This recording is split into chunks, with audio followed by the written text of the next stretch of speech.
नमस्कार। कुसंस्कार अभी भी हमारे देश में फैली हुई है। आज जो केस हम देखने जा रहा है, उस केस में एक मासूम की हत्या की गई है सिर्फ और सिर्फ कुसंस्कार की वजह से। तो चलिए देखते हैं। पहाड़ी और हरियाली के बीच बसे एक छोटे से गांव में आम दिनों से कुछ ज्यादा हलचल थी, क्योंकि गांव के एक ही घर से सभी घर वालों के जोर जोर से रोने की आवाज आ रही थी। गांव की सरपंच जब गांव के कुछ लोगों के साथ उस घर के अंदर गए तो वहां उन्हें सब घर वाले उस घर की बेटी स्वप्ना देवी की लाश को घेर कर रोते हुए मिले। गांव वालों को पिछले 2 दिन से रात के समय स्वप्ना देवी के चिल्लाने की आवाजें सुनाई तो दे रही थी, पर उन सबको यही पता था कि वो बीमार चल रही है और इस वजह से दर्द में थी। और स्वप्ना देवी को मरा हुआ देखकर सब बहुत ज्यादा डरे हुए थे। तभी उन्हें किसी को कुछ बोलने की आवाज आई और उन्होंने देखा कि घर के बरामदे में एक तांत्रिक खड़ा है। वो तांत्रिक वहां खड़ा बार बार बोल रहा था कि मैं स्वप्ना देवी को जिंदा कर सकता हूँ। यह देखकर सब गांव वालों को एहसास हो गया था कि उस तांत्रिक ने ही कुछ किया था, क्योंकि स्वप्ना के शरीर पर कई सारे चोट के निशान थे और पूरे घर में उसके खून के छींटे फैले हुए थे, बल्कि उस तांत्रिक के कपड़ों पर भी खून लगा हुआ था। सरपंच ने तभी पुलिस को फोन लगाया। पुलिस ने जासूस बादशाह के साथ फौरन वहां पहुंचकर उस तांत्रिक को गिरफ्तार कर लिया। जब उन्होंने सब घर वालों से पूछताछ की तो पुलिस के सामने एक ऐसा डरावना सच आया जिसने सबको विश्वास और अंधविश्वास पर सवाल उठाने के लिए मजबूर कर दिया। स्वप्ना के पति आलोक ने बताया कि स्वप्ना की मुलाकात उस तांत्रिक से एक दिन मार्केट में हुई थी। उस दिन स्वप्ना की हालत ठीक नहीं थी और उस तांत्रिक ने स्वप्ना की हेल्प की थी। उस तांत्रिक जिसने अपना नाम सनातन दास बताया था और उस हेल्प की वजह से उसने स्वप्ना की विश्वास जीत लिया था। उस दिन स्वप्ना पर सनातन दास का ऐसा असर हुआ था कि कुछ महीनों बाद अक्टूबर में नवरात्रि के समय वो अपने पति से सनातन दास की बताई हुई पूजा करवाने के लिए एक बच्चे की तरह जिद करने लगी। आलोक को लगा कि पूजा करने में नुकसान नहीं था, पर उसके घर में सब मांस खाते थे जो पूजा के लिए ठीक नहीं था। तो उन्होंने यह पूजा स्वप्ना के पेरेंट्स के घर करवाने का डिसीजन लिया।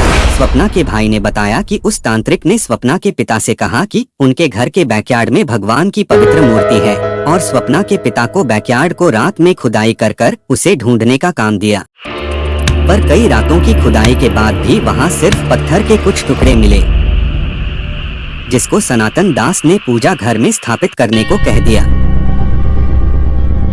जब सनातन दास नवरात्रों के बाद भी बाहर नहीं गया, जबकि उसने कहा था कि वो पूजा के बाद वहां से चला जाएगा, जो नवरात्रों के बीच में ही खत्म हो गई थी। लेकिन अभी जो कुछ भी आगे होने वाला था उसकी किसी ने कल्पना भी नहीं की थी। उस दिन के एक दिन बाद स्वप्ना, जो अभी तक एकदम नॉर्मल थी, अचानक से जोर जोर से बिना रुके अपना सिर दीवार पर मारने लगी और अपने हाथ जमीन पर जोर से मारने लगी। उसका ये बर्ताव देखकर उसके घर वालों को कुछ समझ नहीं आ रहा था। सनातन दास ने यह देखकर सबसे कहा कि स्वप्ना के शरीर पर एक भयानक आत्मा बस करने लगी और सिर्फ उसे ही उस आत्मा को उसके अंदर से निकालने का तरीका आता है। सनातन दास स्वप्ना को पूजा वाले कमरे में ले गया और उसने पूरे परिवार से स्वप्ना को वहीं कमरे में रहने देने को कहा, ताकि वो उसके अंदर से उस बुरी आत्मा को निकाल सके। स्वप्ना के परिवार वालों को यह बिल्कुल भी ठीक नहीं लग रहा था। सनातन दास ने पूजा घर के अंदर मंत्र बोलते हुए स्वप्ना को जोर जोर से चिमटे और चेन से मारना शुरू कर दिया। वो स्वप्ना को बिना रुके घंटों तक मारता रहा और स्वप्ना दर्द से रोती और चिल्लाती रही। स्वप्ना को इतनी तकलीफ में देखकर उसके परिवार वालों ने सनातन दास को रोकने की बहुत कोशिश की, पर सनातन दास ने उन्हें बीच में दखल देने से यह कहकर मना कर दिया कि वो बुरी आत्मा जो स्वप्ना के अंदर है वो उनको भी नुकसान पहुंचा सकता है। स्वप्ना के परिवार वाले डर के मारे उस वक्त कुछ भी नहीं कर सके। वो सारी रात स्वप्ना को चिमटे और चेन से मारता रहा और स्वप्ना दर्द से चीखती और रोती रही। लेकिन रात भर की मार के बाद अगले दिन स्वप्ना बिल्कुल नॉर्मल हो गई। सबको ऐसा लग रहा था कि शायद स्वप्ना ठीक हो गई है, पर अचानक शाम होते ही वो फिर से अपना सिर दीवार पर मारने लगी और अपने हाथ जमीन पर जोर से पीटने लगी। ये देखकर सनातन दास ने सबसे कहा कि स्वप्ना देवी के अंदर वो आत्मा अभी भी थी और उसने वापस स्वप्ना को मारना शुरू कर दिया। स्वप्ना का पूरा परिवार बहुत परेशान हो रहा था, मगर सनातन दास ने इस बार भी किसी की नहीं सुना और मारते मारते स्वप्ना के पूरे शरीर से इतना खून निकाल दिया कि सनातन दास की शर्ट भी स्वप्ना के खून से लाल हो गई।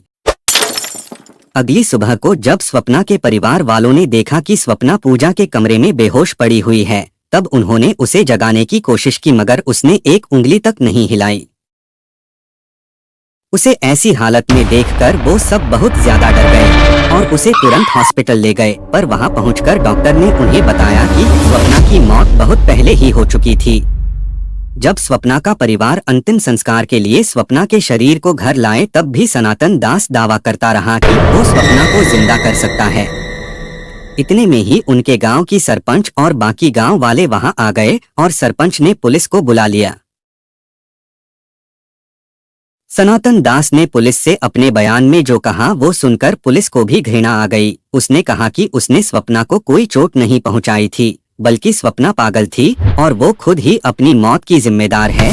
सनातन दास ने बताया कि स्वप्ना ने ही पूजा घर में लॉक करके चिमटे और चेन से मार मार कर खुद की जान ली थी। पुलिस ने क्राइम सीन से वो चिमटा और चेन भी बरामद किए जो सनातन दास के हिसाब से स्वप्ना के घर वालों के थे। पुलिस इन्वेस्टिगेशन में साफ था कि वो सनातन दास ही अपने साथ लाया था। उन्होंने क्राइम साइट पर स्वप्ना के खून के धब्बे भी देखे और वहां से सनातन दास की शर्ट भी बरामद की गई जो स्वप्ना के खून से लाल हो गई थी। पुलिस ने सनातन दास को अरेस्ट कर लिया, लेकिन सनातन दास बार बार यही कहता रहा कि उसने स्वप्ना की जान नहीं ली है, बल्कि स्वप्ना को जिस आत्मा ने पकड़ा था उसी ने स्वप्ना को मारा है। लेकिन सनातन दास कभी इस बात को कोर्ट में साबित नहीं कर पाया। स्वप्ना के परिवार वालों ने ये दावा किया कि स्वप्ना पर सनातन दास ने कुछ काला जादू कर दिया था, जिसकी वजह से स्वप्ना अजीब तरीके से सबसे बर्ताव करने लगी थी। कोर्ट ने फाइनली उस पर मर्डर का चार्ज लगाया और उसे जेल में डाल दिया। इस केस तो सॉल्व हो गया, क्या अगली केस सॉल्व हो पाएगा? देखने के लिए चैनल को सब्सक्राइब करके बेल आइकन में ऑल का नोटिफिकेशन ऑन कर दीजिए और देखते रहिए डैशिंग डिटेक्टिव।